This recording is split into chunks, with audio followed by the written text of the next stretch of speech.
and making sure all the ducks are aligned, because it's not just about the model and the outcome, right? It's all about all the components coming together and making it work so that you can get value out of it, right? If you don't get value out of it, why would anybody do machine learning, right? Be it climate change or anywhere else either. So yeah, thank you for that overview. And hopefully I am going to do the same, something similar. I'm going to help you drive that into your, drive it down further as to how important, the rest of it is as well. So let me grab my slides here. And let me know when you can see them.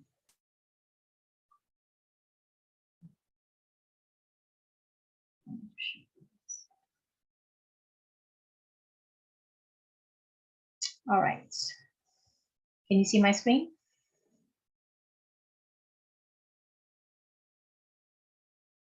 Can somebody confirm if they can see my screen? Yes. Okay. Thank you. Yes, we can. Okay. Great. So, so my talk is about layering complexity in your machine learning approach. My name is Nishrin Kachwala, and I'm Dana Silicon Valley chapter lead, as well as an ambassador along with Maliha and Jitnyasa and Bunny in hosting the WIDS 2022 workshop. So this year, the problem is on climate change, and we have a problem in front of us, and we are going to approach it from a data science standpoint. So, okay. So the next, briefly about what the next hour is going to be like. I think I have a lot to cover. And I'm going to just give you a very brief introduction and take you through the climate change problem. We'll talk about the data science hierarchy of needs, and then we'll get right to the data science part of it, which is, we'll talk about splits. Again, we'll talk about EDA. I think as I mentioned, we are going to home EDA into you, and it is a very critical part of data science. So, you should have a good foundation on what EDA is about. And then talk about transformations from that, talk about validation and test sets. We'll talk about cross-validation, algorithm selection and features. We'll talk about regularization and tuning. And then finally, I hope I have the time to take you through the notebook where I ran a few models to just, to illustrate the point. So just a brief, quick introduction. I think I already went through that, so I'm not going to spend the time here. This is our week 2 of the workshop. We have 2 more weeks to go, and we have 7 more speakers coming on board. So for next week, I think we have 3, and then the week after that, we have kind of 4 speakers. So please do come and attend our workshops during the next week. And they're always on Saturdays in the morning, starting at 9. So with that, I'm going to get started about, this, understand what is, how is this, we have climate change problem, and then we have this problem, data science problem in front of us, so energy efficiencies in building. And I'm just going to quickly take you through how these two are connected, and not spend too much time on this, but just to bring the whole problem into perspective. So let me start with global warming, right? Sometimes people use it interchangeably with climate change, and they're probably they are linked, but it's not the same thing. Basically, global warming, you can see from this chart here, it's a trend of the temperatures that we see on the Earth on an average. And we see that from 1880 to 2020, it's an increasing trend. In fact, we had a mini freeze during the early, during 1880 to 1930, if you look at it. And you can see that it's steadily increasing. And then over the last 20 years, you see that they have been the hottest. And we all know it, we see this around us. So there's something going on, right? And then what is the consequence of this? And you can see it's about a degree centigrade change in temperature from about the mid 70s or mid to late 70s. So what is the impact on 1 degree change, right?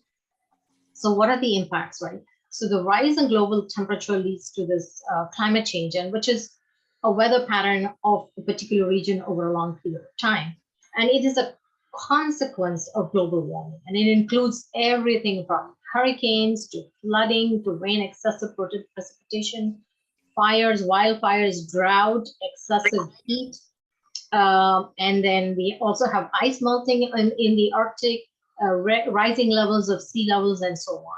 So these are the consequences of that 1 degree change in temperature that we have seen. And imagine if we go to 2 degrees, what's going to happen? So we need to kind of take care of this problem. So just what's happening? So why is this temperature changing, right? So let's understand it from that standpoint. So Earth is protected in this nice, warm, fuzzy blanket called the atmosphere, and it's filled with these greenhouse gases of carbon dioxide, methane, nitrous oxide, and so on. And this is what essentially keeps us alive, this nice blanket that we have. And so what's happening is that, well, we know the science is very clear. The energy comes to Earth from the sun. It gets absorbed by the Earth, and life thrives on it because of the energy of the sun. It makes that possible on Earth, giving us the seasons of cycle of the water and the wind and photosynthesis and all that. And that's what makes life thrive on Earth. Now, what happens is that now some of this radiation comes in. Could you please mute yourself, or Maliha, if you can mute them?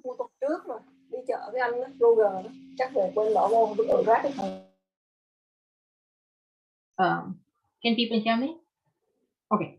So some of this energy comes to the Earth, and some of it gets radiated back through this blanket called the atmosphere, right?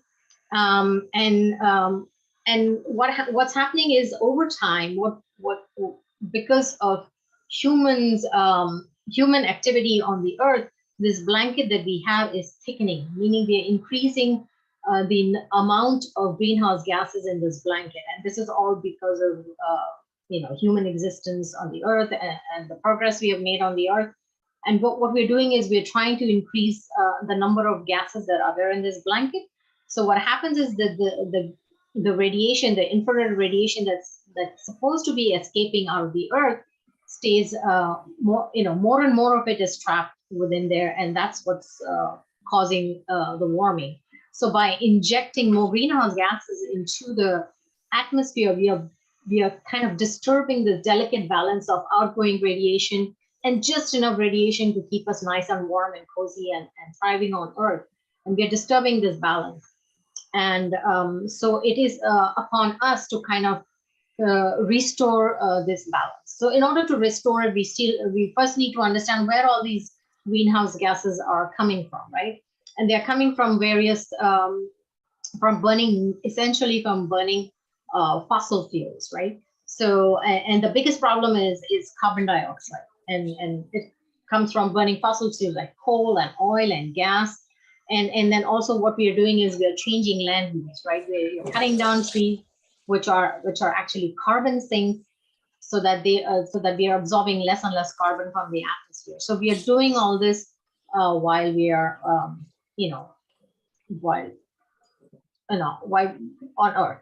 So what is the largest chunk of this source of greenhouse emissions? We know we are using coal and gas and all these other things. And what do we use it for? So we use it mostly for energy.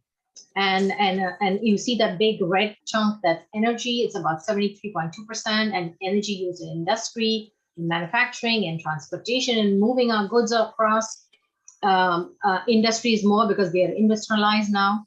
And then energy used in buildings. If you look at it, it's a huge chunk. It's 17.5%. And then the rest, agriculture and forestry, which produces food for us, and so on. And it's stunning to see that cities actually are 60 to 80% of consume 60 to 80% of world's annual energy needs. So as populations grow, we're going to consume more and more energy, right? So, you get the picture. So let's see. The climate there's a crisis. We understood that. We understand the cause. We know the consequences of it. Sometimes we feel it around us. Like the forest fires in California or somewhere where you may be sitting in a hurricane or something. But there is opportunity as well, right? And we can fix it. People are smart. We all are smart. We know how to fix it. We know the cause, but we need to act now. And so the only message here is, yeah, we need to act now. There are fixes that we can implement. We have one planet, which is a planet A, and we don't have a planet B unless kind of we go to Mars or something. I'm not going to talk about percentage of uses in energy. We all understand that buildings contribute a lot to the energy usage. And let's dive into the problem that needs to be solved, right? So there is a rising demand for energy services in buildings, for cooling your rooms, for heating in the winter, for use of your appliances, and so on. And it is possible to drastically reduce this energy consumption by some very easy to implement fixes in the buildings, and they call it retrofits. So you can make these retrofits in old buildings, or you can also design new buildings with these retrofits in mind so that they are energy efficient to start with. And you can even, we also have buildings now going even to zero energy. So people are working also to make sure that the buildings that they live in don't consume any, by giving it back or having a solar panel on top of it or something like that. So now we know the problem that is posed to us, and so retrofitting of the buildings is good for energy consumption, but what we need to do is to predict what is the consumption of energy in buildings so that we can help policymakers understand what types of retrofits can this building be, what work for these kind of buildings. So it is a very low-hanging fruit that can help us reduce greenhouse gas emissions. It's good for the economy because we can have more businesses working towards retrofitting buildings. And so there is an effort, there needs to be an effort to enhance prediction of energy consumption in buildings. And that's where our data science problem comes into play. And that's how we can, as data scientists, help. I think there is somebody, some noise in the background. So if you could please mind muting yourself. Thank you. So let's dive into the data science aspect of it, right? We're going to switch gears and take a hard right. So reality of data science, right? It's not as simple. What we commonly think of or understand, or some people understand, is that, yeah, you have a bunch of CSVs, you have SQL tables, you have images or some NLP text. You take that and you put it in your algorithm and you churn it, and you churn for a high accuracy. The higher the accuracy, the better it is, and we all get a promotion, and it's all good. But that's not the case, right? In reality, it's something very different. And I think Malia alluded to that as well. The data comes from everywhere, right? It's not just coming from nice CSVs or something. 80% of the world's data is unstructured. It comes from a variety of sources, log files, it comes from manufacturing equipment, it comes from IoT devices, it could be an audio file, it could be your watch, it could be customer relationship management tools such as Salesforce or enterprise resource planning tools. It could be social media management tools and so on. It can be static and it can be dynamic, right? So static, yeah, it can be same, but if it's dynamic, it has another level of problem to it, right? It could be varying at the velocity at which it comes in. So you need to have your applications that are in place that can kind of absorb this velocity of data coming in and process it in real time, right? There are some companies who basically have a business doing that. It's taking this, streaming in data, analyzing it, and then throwing out results from there. And so there is static data, there's dynamic data, and there are many tools that we can manage and there are tools available that help you manage all this stuff. And then we also need to I think I'll move on to the next slide to kind of take it to talk. This will put this in a better perspective. Is that there's also, so we collect the data from all these different places, right? Sensors, instruments, and so on. It could be static, it could be dynamic. Now you also have to move and store this data. And it has to be stored. It could be, if it's structured data, then you can store it in data warehouses. If it's unstructured data, data lakes are typically where you would store them. These are harder to search if they are unstructured, but then you have something like data catalogs, which help you go and find that data for you so that you can extract and analyze and get some value from it. And this data also has to move, right? After you have stored it, it also has to move to the location where you can take it and do some analytics on it, or drive that machine learning algorithm and get some results out of it. So it has to move, and it moves through something called data pipelines, right? So these are, it can be cloud-based. These pipelines can be cloud-based also, so that if you have more data coming in, it can be elastic and meet your demands, the spikes of demands, right? It takes the data through various filters and apps and APIs through its destination, which is probably your laptop or somebody else's analytical tools, in a usable state, right? So pipelines are important for that in terms of moving the data to the right place. And it also allows sharing of data across organizations, right? If you have very siloed data, and if you don't know that this data exists, how can you take it and take advantage of the data? And organizations, believe me, and I think Melina also talk about this, that data do exist in silos. So we have to break the silos so that we can share data across organization and make intelligent decisions out of it. So once you've received your data from the various places, then you're ready to analyze it, explore it, transform it, do your aggregation, your labels, whatever you learn from it, you optimize it, and then you come up with a result which will kind of confirm or refute your hypotheses that you may have formed from your EDA approach, right? So this is, and if you look at it, this pyramid, it tells it tells a lot. Also, think about the time also. Most of the time is spent in collecting, moving, and storing this data, and less of it in exploring, transforming. And though we only see the tip of this iceberg, or if you want to call pyramid, where we only think about, okay, data, analyze, EDA, transform, algorithm, and then move to machine learning or whatever. So, but most of the time needs to be spent here so that you have a solid foundation. You know where your data is coming from. You understand where it is. You clean it in the right way. Only when it's clean and ready, then only you can explore it and do transformation on it. So it's a critical component that we all have a good view of. Okay, so let's get to our data and objective. A little of a switch again. It's provided to us by Women in Data Science in collaboration with the Climate Change AI and Lawrence Livermore Berkeley Laboratory. We've been given train and test sets. We'll talk about that a little bit further down the line.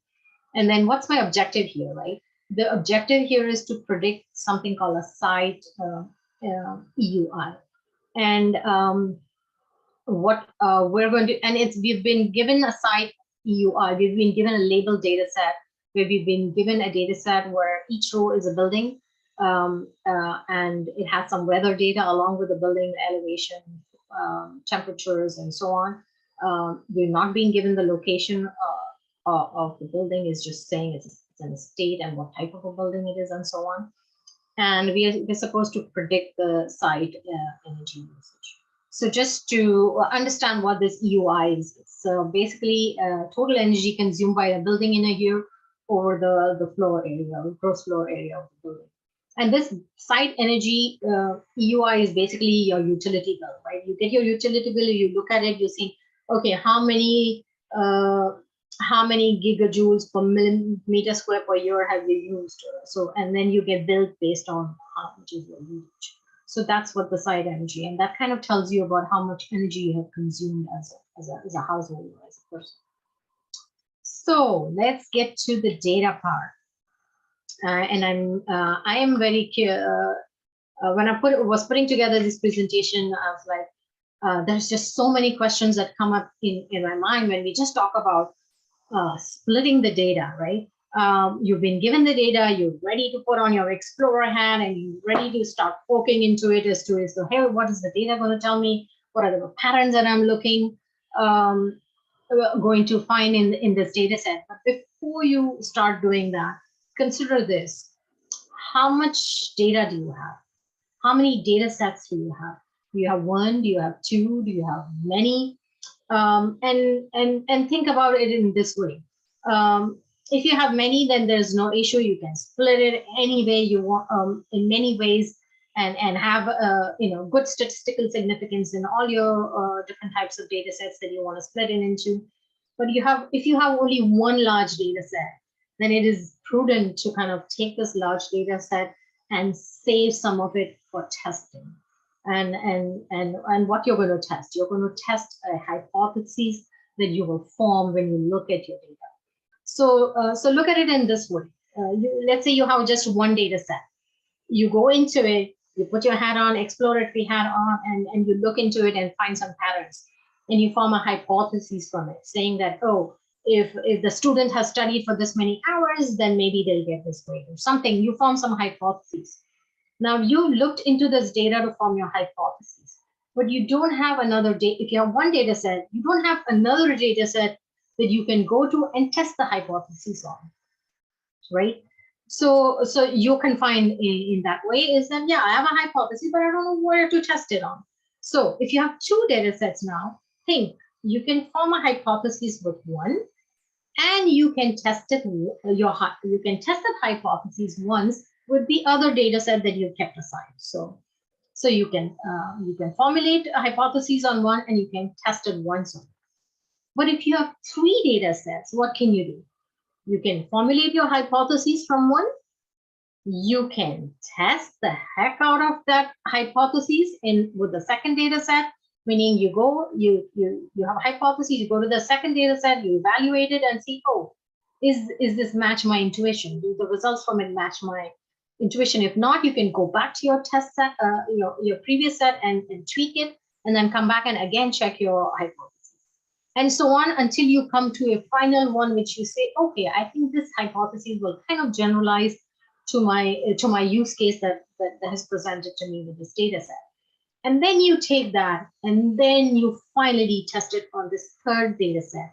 So this third data set is a go or no go data set. It's not like meant for exploring and iterating back and forth. So you use this third data set only for testing, making that final test on your hypothesis. So if you look at it in that way, then you see that having three data sets allows you to do this machine learning thing, right? Properly. The three-way allows you to split to build the models and see how good these models are by reiterating and going back and forth, and then coming up with a final solution. So this is the intuition behind, how do you split that data? And then you have one data set, you split it up into, I call it an exploratory chunk and then a test chunk. And then out of that exploratory chunk, you further split it into the train and the validation so that you can use that validation data set to kind of test all the hypotheses that you're trying to formulate. So yeah, so that's about splitting the data, and we'll get to the part that somebody had asked about in the previous talk as well. So EDA, here comes EDA again. So before that, I just want to make one more point maybe, that there is also, let me go back. There is also a new thought that's evolving, and I don't know how new it is. I just discovered it myself, that there is a fourth way of splitting also. And that fourth is called the debugging set now. And and that debugging set kind of comes out of the training set. And getting into this is going to be out of scope of this talk, otherwise I'll never finish. But you can look it up. So there is a new evolving trend about having a fourth data set also to kind of debug your stuff. So now there was a question, right? That should I use my entire data set to do my EDA exploration? So let's look at it this way. Should I use my entire data set or not? The answer is no, because what is happening, that test data set that you chunk out and you keep aside for making that final go or no go solution, think of it as unseen data, that you haven't seen that data. It is in the future out there. It is in that data exists in the future universe. It doesn't exist now. So how can I explore that data when it exists in the future? Okay, it's a proxy for something that's coming from the future, right? So that's why you don't kind of do your exploratory analyses on your test set. You only do it on your exploratory data set. And you can't go and look into your future data to make your model better, because that kind of what it kind of does is increases the likelihood of you not detecting that your solution is overfitting that data. So it'll give you a less likelihood of undetected overfitting. So it'll be so whatever hypotheses that you formulate will go out the window, because you cannot detect that overfitting because you have already looked into your future data set. So I think that's my intuition on what that test data set is and what the exploratory data set is about. And so yeah, that's a point that I want to make sure I made. Before we get to the EDA, here comes EDA again, and it's a very important piece, and we need to make sure it's a foundation, right, for data science. We need to understand this well, understand what the data is about. That's the first thing. Before that, actually, as Millie alluded to, understand the business problem, right? It's because unless you're solving a problem for somebody, where are you going to put this solution, right? They say 80% of all the machine learning projects fail because it's not tied to a proper outcome, be it a business outcome or be it a social outcome or something that you can take and put it to use. So you want to make sure that your data is tied, or your analyses or your whole data science exercise is tied to a business KPI, as they call it, right? So, and then after that, you try to understand what is the data about. Does it meet, does it work towards meeting that business KPI I'm looking for? And does my solution also give me the KPI that I'm looking for my business or some other problem as well? So what is this data about? Try to understand it. For our case, it's building characteristic, weather data, and so on. And then look at what does the data look like, right? Do some, as I said, put your exploratory hat on and go digging into it. What does the real world look like of data set? It's noisy, it's incomplete, probably unsuitable for using it directly in your models. There are some errors because somebody forgot to put a 0 or accidentally added an extra decimal point. And there could be human errors. There could be misinformation also. Somebody didn't really understand what was going on, and then they put the numbers, or they didn't answer the survey. So there are many ways which we can identify all this information. And I'm a big visual person, so I like to visualize everything. Go look at charts. We have many libraries over there that will help you take a look at your data. Do some bar plots, do some outlier detection, do some visual analysis, and then try to see what your data looks like. And sometimes it's quite tricky to identify errors. There are very obvious ones will stick out like a sore thumb, right? Those are very obvious ones. But there could be ones which are not so obvious. Then how do you understand those? And here comes your domain expert. Make friends with your domain experts. Believe me, they're very, very valuable in the data science problem. And you have to work hand in hand with them, because they are going to help you kind of figure out, hey, this is an outlier, but I don't think really this is an outlier, because look at this. This is because of this, X, and that expertise will come from the domain side, right? Like, for example, for the case of the building energy, there's a blip out there. What's that blip? Hey, it's a data center. No wonder it consumes a lot of energy. And you don't want to check it out. Don't go with your sword and start slashing the rows just because it sticks out, right? Try to understand, and it could be a very credible feature that maybe you need to have in there. Otherwise, the model will not generalize. Come data center in the future in the data set, you may not be able to figure it out because you checked it out in the first place, right? Because you saw it as an outlier.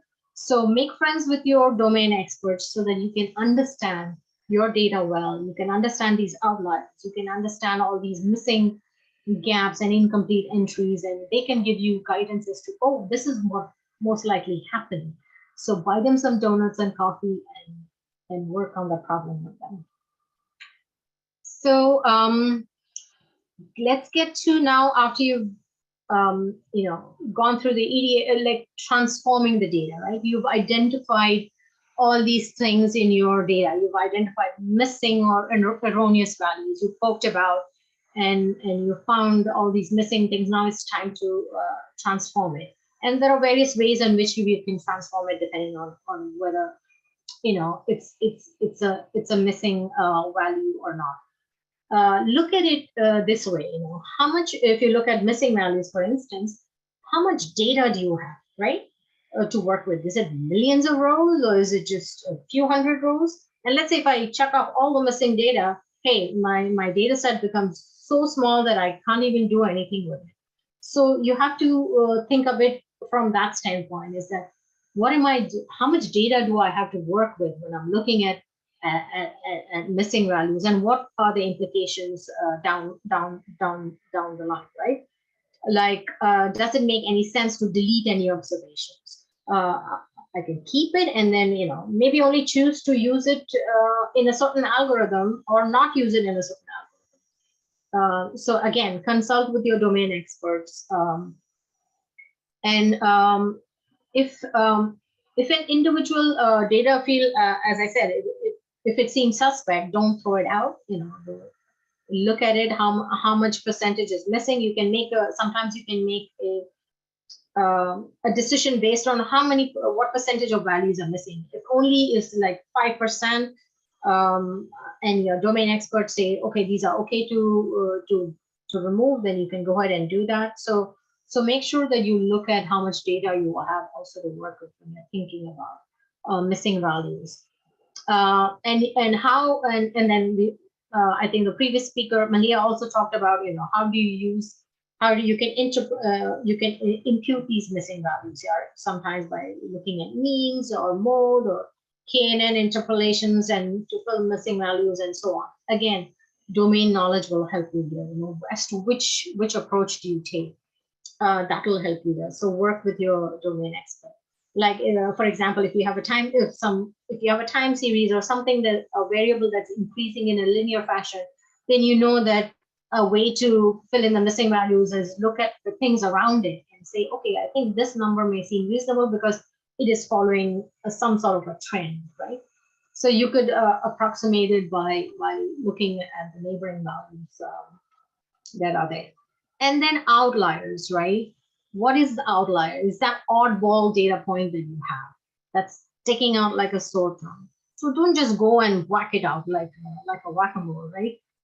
Figure out whether it's really a mistake, or whether it's an additional zero or decimal point, or is it, look at typical ranges and see how far out it is. There are tools like looking at box plots or looking at z-scores are good to visualize outliers, right?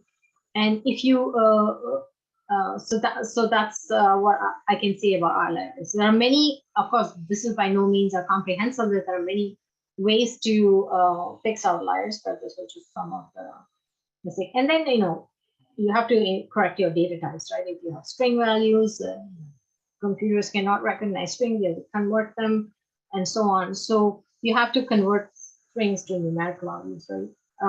You have categorical features. Most likely they are strings, and they can be converted using techniques which we've heard about, or one-hot encoding. For nominal, there's no logical order, so you can apply one-hot encoding. You think everybody is equally this thing.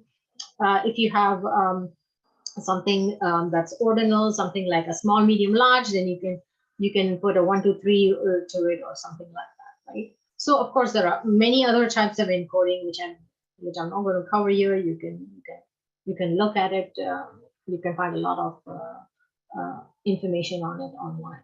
But I just wanted to give you an idea of what are the kinds of things you do. So you identify in the training set all this, but then you fix all this, all the stuff that you do for, make sure you fix across all your different data sets. Okay, so going on to just a little bit about, not a whole lot, I just want to briefly touch on the validation and the test sets. Again, you're going to test your model output with the validation set. If you want to tweak that model and try it over and over again, you use your validation set. The test set is not for learning and improving. The test set, as I mentioned, is a go or a no-go, or for final deployment or for the next phase of your machine learning pipeline. So so just keep that in mind. And then from validation, we go to cross-validation. Now, it's not, cross-validation is not validation. It's actually used for model tuning. And I just wanted to bring this example here because I know we're going to come up with a model, and so it's actually meant for tuning. So the settings. So here I've given you the picture just shows you an example of a 5-fold validation illustration from scikit-learn, right? And what you do is you set your parameters in your algorithm, and these are just settings of your algorithm, hyperparameters, sorry, not parameters. And what you do is you use 80, if you look at the split, if it's 100% data, you use 80% of the data, which is shown in green, and it's 5-fold, meaning you're going to repeat this 5 times with a different piece of data. So what you do is you're going to use 80% of the data, and you're going to run the model with the hyperparameter 1, settings 1, and you go and you find, you get your result, and then you evaluate that model with this 20% of that fold 1 in blue that's there, and then you know the result. Then you go over to the next fold. You switch the data around like it's shown here. You take the next 20%, leave it out. You take your model with the same hyperparameter, you do it on fold 2, and then fold 3, fold 4, and fold 5. You aggregate all the scores from there, and you have a score. And then you move on to the next hyperparameter, and then you repeat the same thing again. So what happens is this process kind of gives you the best settings that you have for your algorithm. So there is an added, but there is an added benefit also of doing this cross-validation. That's why I wanted to bring it up here, is that not only it helps you tune your model, but it also helps you seek out something fishy in your model. And why is that? Because look at it this way. If you look at each of the 5 folds, you're using 80% of the data to formulate and come up with a result, right? So what you would expect across all these 5 folds, you would expect that the models you get from each of these, or the output you get from each of these 5 folds, should be somewhat similar. If it's not similar, then there's something going on, something fishy going on. Either there's not enough data, either you're doing overfitting, or your model is too complex, or you don't have enough data to manage the complexity and the features in your data. So what it does, this cross-validation kind of helps you figure out what is going on, which is an added benefit in your data set, right? So overfitting, complexity, all these things will come. It'll alert you to outliers also. And how? So let's say you go through one of the folds, and you see that, oh, that data looks very, very different than from any other folds. You go in and you zoom in and you find out that, hey, maybe there are some outliers sitting over there. And this is how you get more insight into your data. Now imagine, if you have a few hundred data points, it's very easy to go look at an outlier on a box plot or something. If you have millions of rows of data, how do you do that? This is one way to do it. You can find out from doing cross-validation, something fishy in your data, something not right, not chosen the right feature, or not chosen the right model, right? There are some models which are very sensitive to outliers, and some are resilient. So maybe if you find out that you have a lot of outliers, you might pick a model that is more resilient to the outliers, right? So all these parts need to be put in, you need to think about these things when you're looking at cross-validation, you're looking at model tuning and all that. What am I doing? What can I gain out of this exercise that I'm doing over here? And then you can, for an outlier, you can go and look for that data point and see why that's an outlier. Call in that domain expert friend of yours and check with them. So is it legit? Is it not legit? So it's a good method to evaluate outliers as well.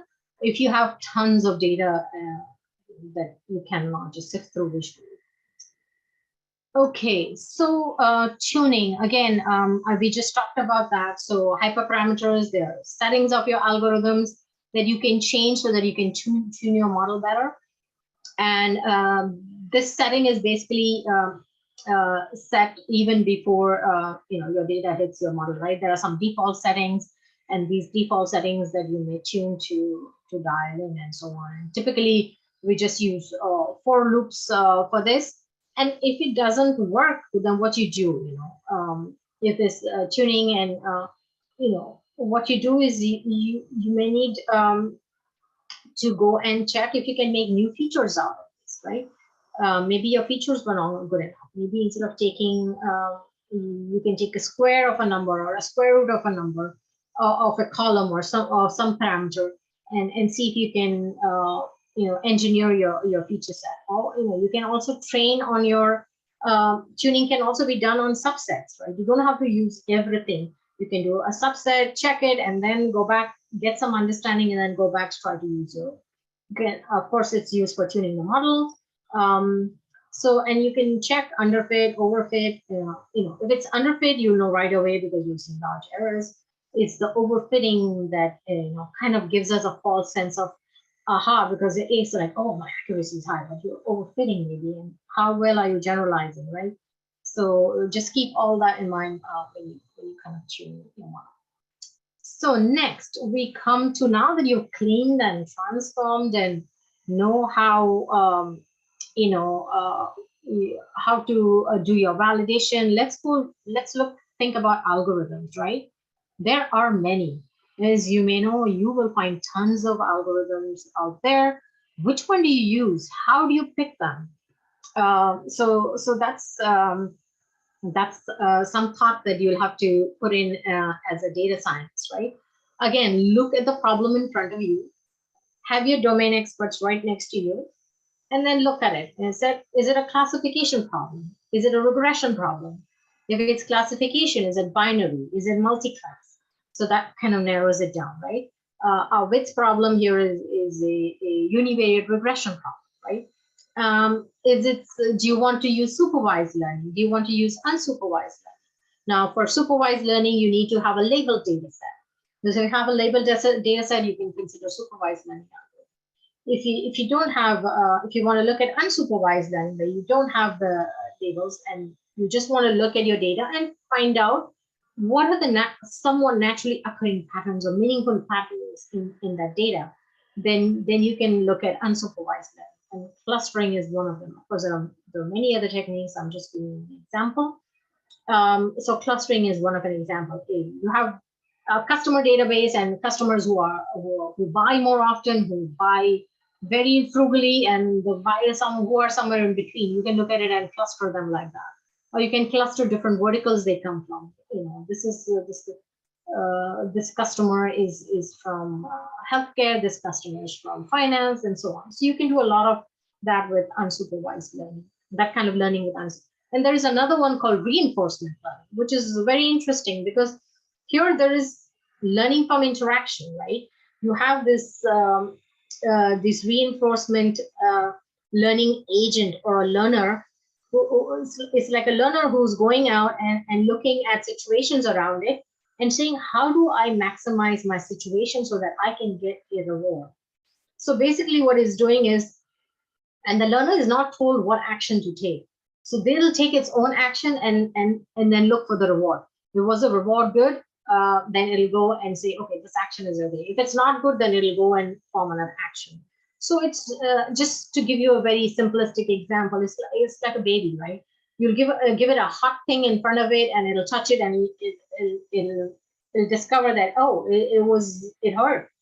And it'll do it a few times, or the baby will do it a few times. And then after a while, it'll learn not to cross that or not to touch that. So it's the same thing. So it's learning, it's efficiently learning, so that, and the reward here is not getting hurt, but the reward in the other case would be a numerical, kind of reward. So that's kind of a high level this thing about reinforcement learning. So, you have to consider what kind of algorithm, where do I fall, where does my problem fall in, which type of learning can I use in order to solve my problem. The next very important thing to consider when you're selecting algorithms is what is the size of my data? How large is my data set? And my answer is it depends. There is no set rules. But as a rule of thumb, people look at, oh, okay, my data needs to be, my instances in my data frame needs to be of sort of an order of magnitude more than the examples that I have, right? My training example. So if you have 100 points, and that'll help you guide as to what kind of algorithms you need to select, right? If you have 100 points or 50 points, you're not going to go run a CNN algorithm, right? Because these kind of architectures, the neural network architectures need a large number of parameters and a huge data set. And if we apply a very small model to it, this model is going to go crazy and it'll fail to, first of all, learn the patterns, and it'll easily get overfitted. So you cannot then generalize that kind of a model. So you have to think about how large is my data set, or what kind of algorithms will support the size of data set that I have. So now also you can look at the algorithms itself, right? If it's a small, simple algorithm like a linear regression, it runs very fast. There are some other algorithms which are very similar. You can run all those. There's no harm in not running them because they don't take much time, right? So you can run them and you can learn from them. But it's prudent to, but just make sure that when you run these algorithms, don't go for perfection in accuracy. I need to be 99.99 whatever percent. See what works with your test training data set, and then make sure that there is a reasonable explanation you get out of your hypotheses from your results, right? That you iterate, you go back and forth, and then ultimately you come up with a final number, and then you hope that final model that you get kind of generalizes. So basically what you do is there are different knobs to play with, right? There's the algorithm knob, you can try different things. There's a data knob that you can use, you can, there's a data knob, how much data points do I use? Which algorithm do I use? How complex the model should be. And I would say start with the simplest one. And that's where I'm going to get into this complexity thing. That you start with the simplest one, and there's no harm because it doesn't take time, right? Of course, if you have infinite resources and you have a data center at your disposal, yeah, you can go and run your CNN algorithms, but we don't, right? So so then you come to let's talk about a little bit, go back to and then talk about the features, right, in your data set. That you start first of all with as simple a model as you can, and then what kind of features should I look at, right?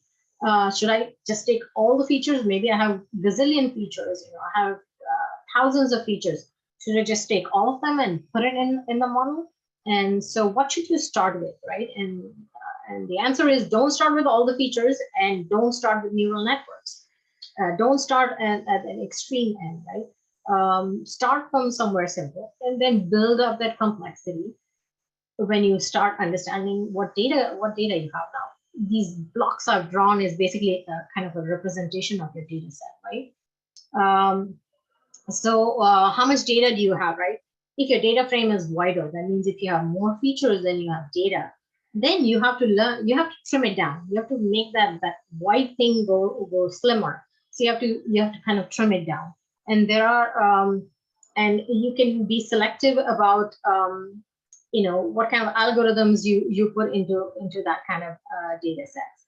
And by trimming down, there are various techniques out there, and I think Malia talked about some of them. Is that you can trim down the number of you can use several algorithms to do that.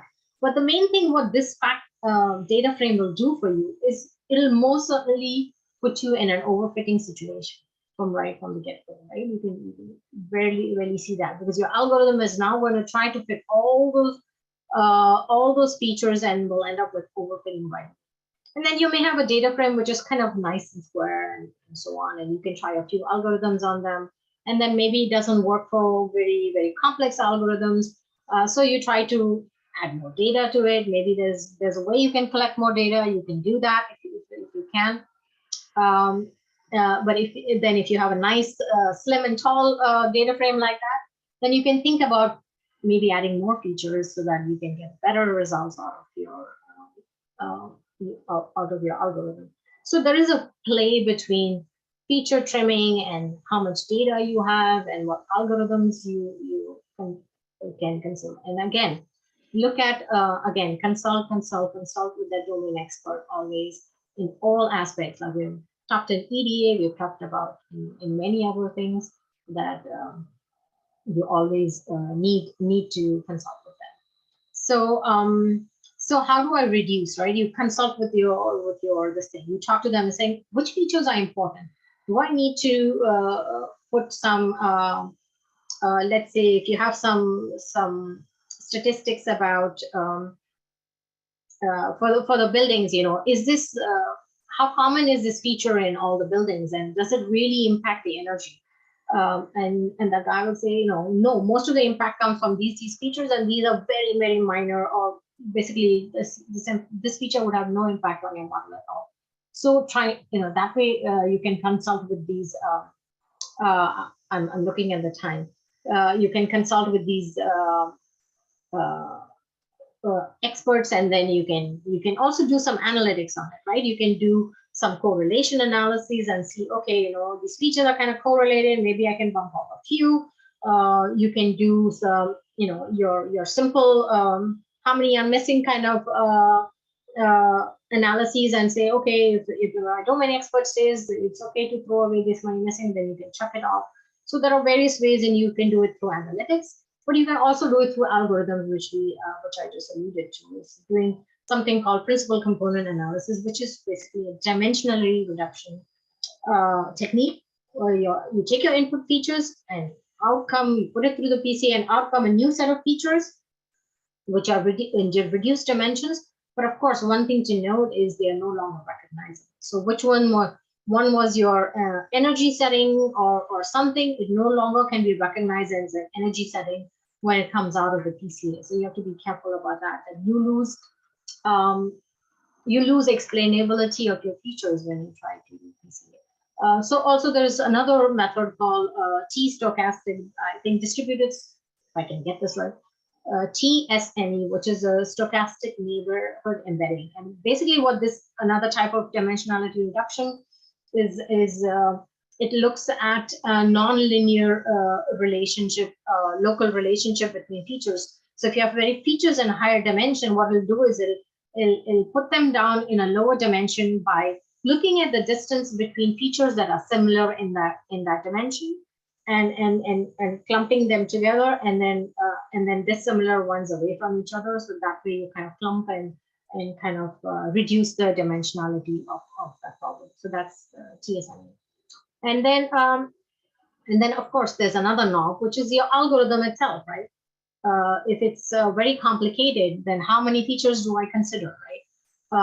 The number of instances you have, and how complex your model is, and the number of data you have, it'll put a constraint. These are the things that put the constraint, or they kind of tighten the screws on how many kind of features can you use in the model. If you have a humongous amount of data, you have the luxury of going to a CNN kind of algorithm. But if you don't, then you have to consider that I don't have that kind of data set, so I need to stick with models which are somewhere less simpler.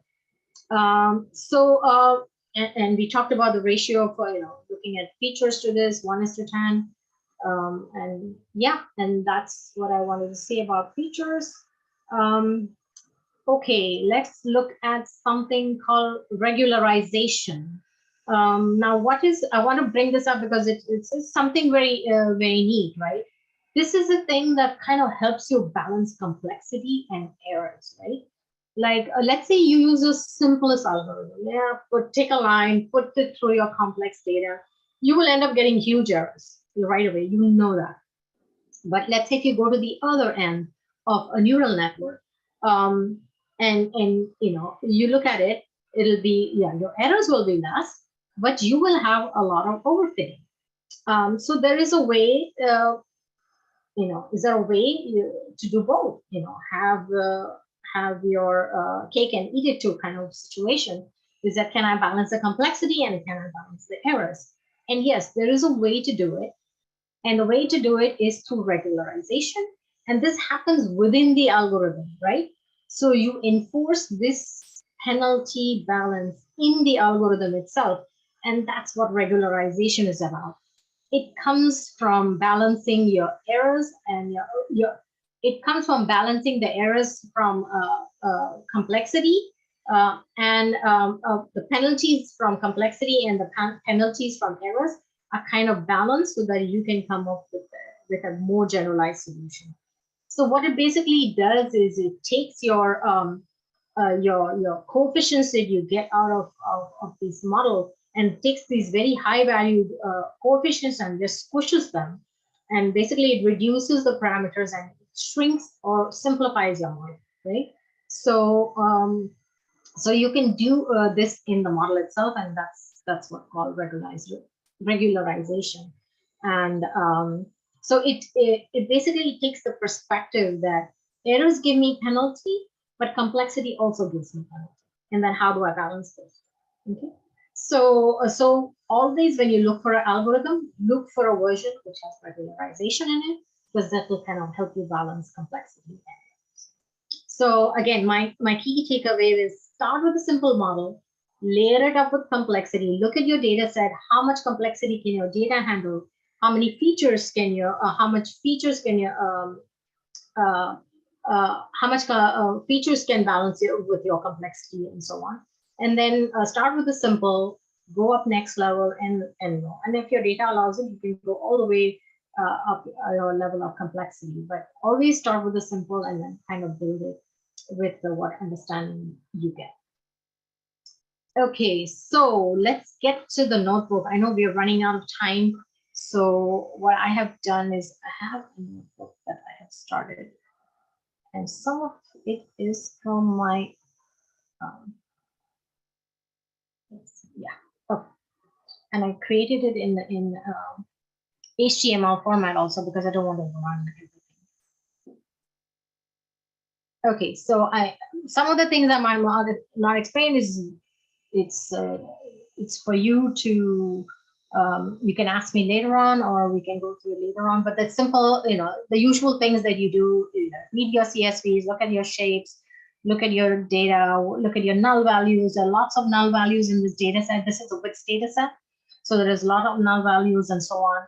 And then you can, and this is something that was proposed by the Omdana WIDS climate change team, and I just used that just to see what it looks like. So I had to kind of group some features to kind of narrow down the number of features that were there. So I did a grouping based on facilities, and that was something that the team came up with. And then what I did was assuming that I didn't have a climate change expert next to me, but I just assumed that I had one. And I talked to that imaginative person and said, okay, what are the features that you think are most important? Let me start with that. So I'm not taking in all the features that I have. And what features I thought important, I added in here. So I added the year factor, some classes, floor area, energy star rating, elevation, some cooling days, heating days. I did not take all the temperatures from January to the year. I took some average temperatures above and below freezing, hot and cold, some wind factors, and of course the label, the site UI, and so on. And then I started, kind of working towards my first case of models. And so then there were some categorical variables in it, so I converted them to numerical variables. I used just one hot encoding here. And then I separated out my target variables, which is the site EUI, from the rest of the data set. And so what I did here, I did something very simple, and I just did it to illustrate working with all the different types of models. So this is not necessarily you would go this way. I just took all the missing values, and I removed them. So that's not what you should be doing, but I just did it just for the sake of illustration. So, and then I scale my data. I did a trained test split.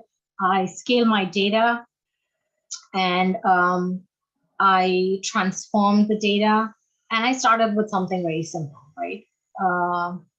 This is just a function that runs some metrics, like RMSE and MSE. I think our metric for this challenge is the RMSE.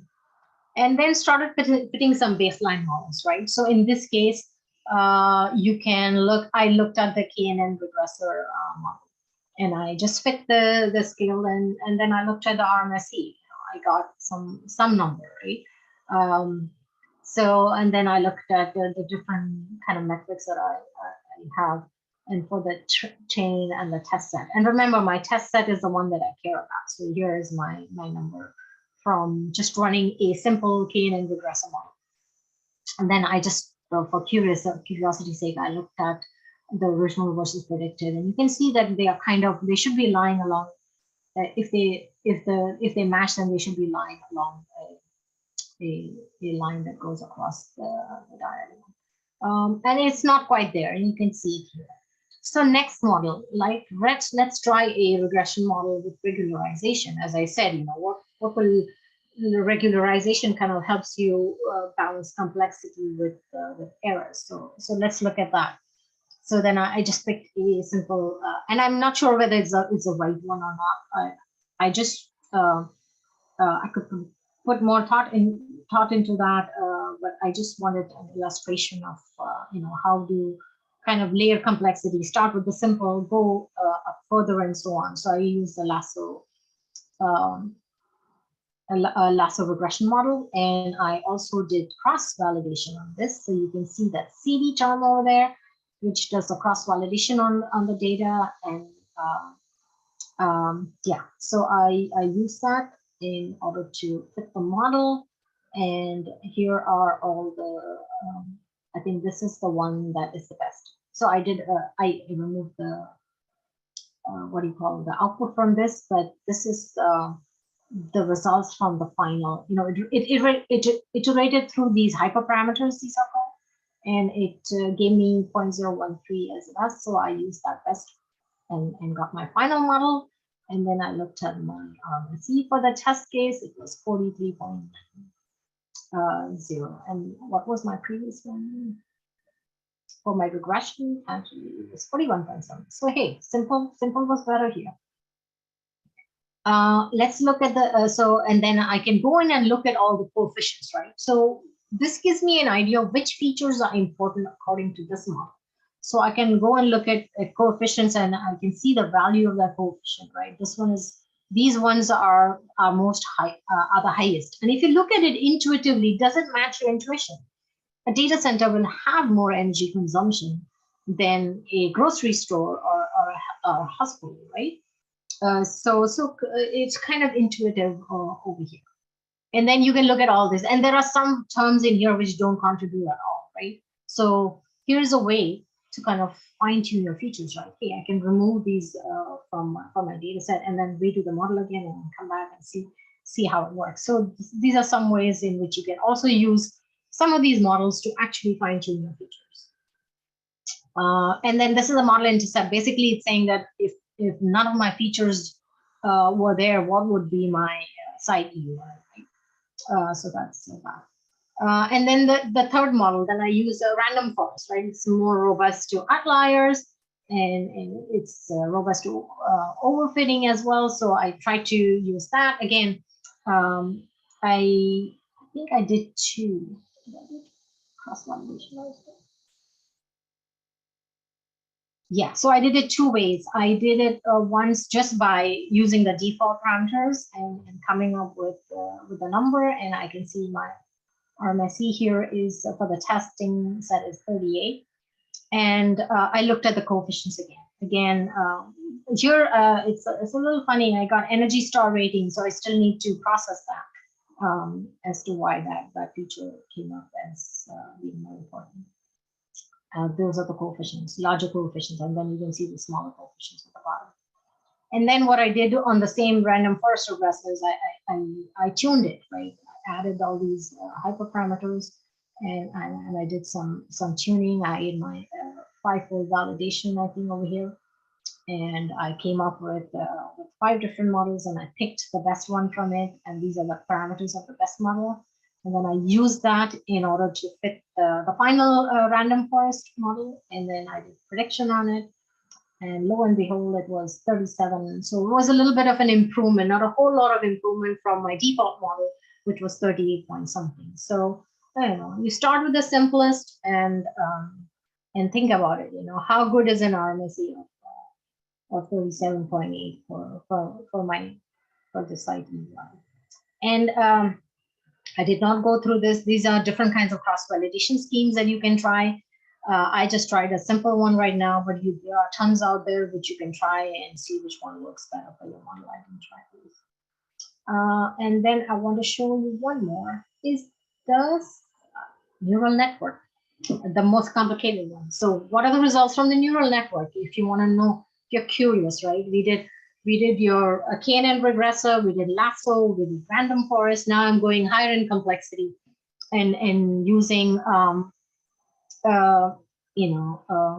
neural network. So I'm not going to go through the code over time, 3 minutes over time, and I appreciate you all being here for that. So I did a sequential model. I added the dense layers. I did some dropouts, and then of course I added the softmax layer, and then I built the model and I did a fit, and you can see I ran it does several epochs. I chose 500, and you can see the thingy going down, fluctuating all over the steps. And after 500 epochs, the RMSE is 38.96. Lo and behold, it's more than the one with RMSE or any of the other ones. So it's not necessary that a more complicated model will always give you a lower RMSE, right? And maybe it's because I didn't pick the right features and I didn't do much engineering. That could be one reason. But this is a way of exploring. This is more a methodology for how do I go about and explore, right? I could say, oh, I didn't engineer my features. I just removed all the outliers. Maybe I shouldn't have done that. So then I can go back and go in and look at all those things in much more detail. So I think, I think I'll stop here. And I just want to, some key takeaways, right? That build a baseline model, no exceptions, do it. It's very simple to do it. They take very little time to run, and then, and then go to more complicated, like we went random forest, and it's easy to tune, it's robust to overfitting. And then, you can go to XGBoost string models, you can go to other models and intermediate, and then finally go to your neural network if you still need that accuracy and if it still doesn't work, right? Try out all these feature engineering, check your hypotheses, do your tuning, do your regularization, but keep it simple and allow for explainability, right? I didn't touch upon explainability, right? The more complex your model is, the harder is it to explain the features, right? Like if you saw in the random, in the lasso regression, I could look at the feature importance and tell you which features were important. And it came up that my data center was an important energy. It was a huge energy consumer, which is intuitively correct, right? But when I look at this, the CNN model, I cannot say the same thing. I don't know which features are more important in this case. So you lose that visibility into your features when you go with more complexity. And of course, there are methods out there which kind of try to explain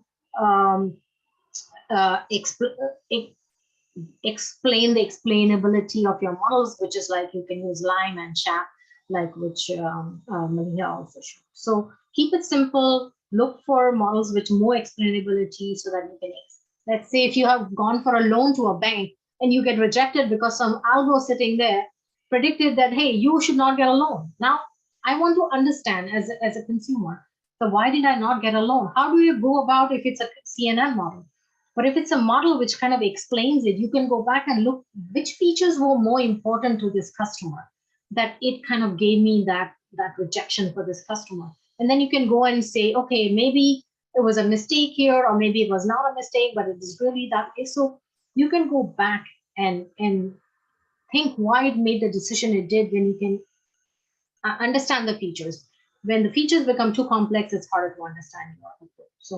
So just use heuristics. Think about there's somebody who said these are you need to think about the heuristics, right? Should it match? Is it worth it? Is this a type of it's a data center, so I expect that to be this thing. If it doesn't match, then there's something wrong. Go back and look at it. Like there was another model which didn't give data center as the highest with the highest coefficient. So I would think about that, why and what's going on. So heuristics will lead you somewhere. There is a saying that never launch a fancy model which cannot, that can't beat a heuristic, right? So with that, I'll leave you there, and yeah, that's it. And I see there are a lot of questions in here, but feel free to connect with me on LinkedIn. I'll put in my LinkedIn, just I think it's Nishrin that Kachwala, or you can connect with me on email if you have more questions. But I know we are over time, and I thank you so much for being here this weekend, and join us again next weekend. We have a lot more speakers and a lot more other topics. And yes, you will get a recording of these sessions. What I was thinking is that I am going to get all the speaker presentations together and we'll put it up on our website. So hold on, give me a couple of weeks, but if I can do it earlier, I will do it. But I hope you all learned something, got something out of it. And yeah, keep that EDA, keep your domain experts close to you. And there's a lot of fun things you can learn from it and do. So yeah, go out and do good.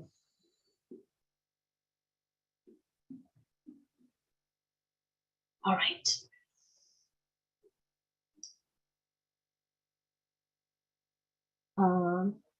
Okay, so I'm going to stop sharing, and yeah, I'm going to, if you want to turn your videos on, I want to take a selfie for WIDS.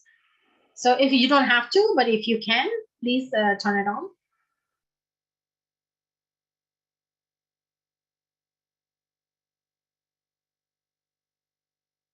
Thank you. Thank you.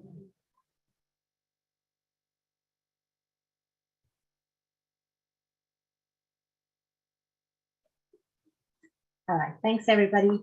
And have a great rest of your weekend. And of course, connect with me on LinkedIn. If you have any questions about anything I've done, yes, I can share the notebook as well. But as I said, I did not, I explained my methodology to you, what I did. So it's very good to understand what you've done, right? I know I didn't do enough EDA on it. I just wanted to illustrate the complexity part of it. So I didn't focus over there, but I will get to that. And I have a whole, I'm hosting a challenge where a whole team of engineers working on this, and they're doing an excellent job. And we'll share those results also with the team. Maybe we'll invite you to the final presentation that they do. But they are working hard in understanding each and every aspect of the feature and how to engineer them and what to consider. And they're going out there and they are looking at additional things to kind of shore up the features and the EDA. So yeah, so we have that going as well on the side. So I'm pretty excited to work with them on that. All right, so I hope to see you all next weekend. Thank you all. We'll share all of the notebooks details as well as the recording with you. So, and have a great weekend, everybody. And if I missed any questions, I apologize. I will save the chat and I'll get back to you.